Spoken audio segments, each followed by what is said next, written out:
first night of the new year has brought a rude awakening for the people of Christchurch. They slept fitfully, if at all, through a series of strong aftershocks. From just after 1 a.m. until midday, the city was rocked by 15 shocks. The largest, a 5.5 magnitude tremor, struck at 5:45 this morning, temporarily taking out power to thousands of homes. There was no damage, but it's been a blow for those hoping for a more settled start to the year. Daniel Faitawa joins us now live from Christchurch. Daniel.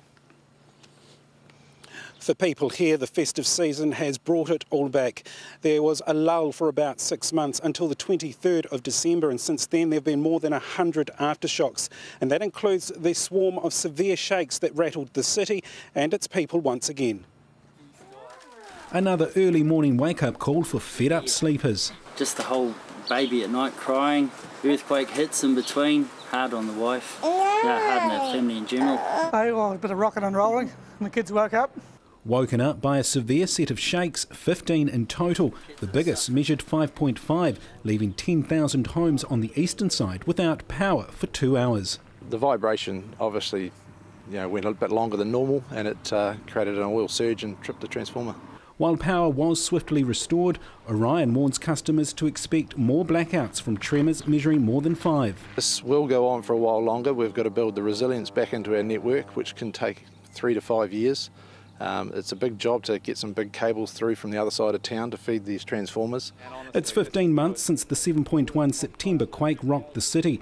It's been shaken more than 8,000 times since. The most recent big jolt just before Christmas saw the airport closed for hours and Christmas shoppers evacuated from malls. Remarkably, this morning's aftershocks caused no damage and there have been no new reports of liquefaction. I've got to have a long conversation with Father Christmas, because these were not the presents that any of us were looking for. But it is the reality of where we are. We know this too will pass with time, we just don't know how long. But one scientist says new fault cracks discovered indicate the quakes could go on for several years. The fact that this thing is just breaking in segments, propagating to the east in faults of all different orientations it's a challenge to study, and it's a challenge to live through. A challenge many locals are prepared to accept. You need to keep calm for them, but inside you're worried as well. I'm not going to move away, but you kind of wonder when it's going to stop. Well, nerves are getting a bit jangled, yes. Yeah, whereas I'm different, I've come to accept it, it's part of life, you just get on with it. But still a part of life they're desperate to see the back of.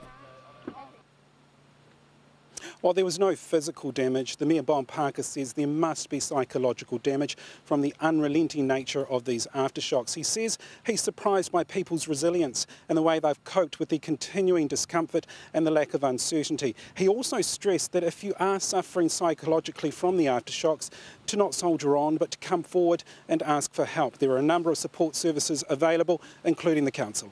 All right, thank you. That's Daniel Faitawa reporting live from Christchurch.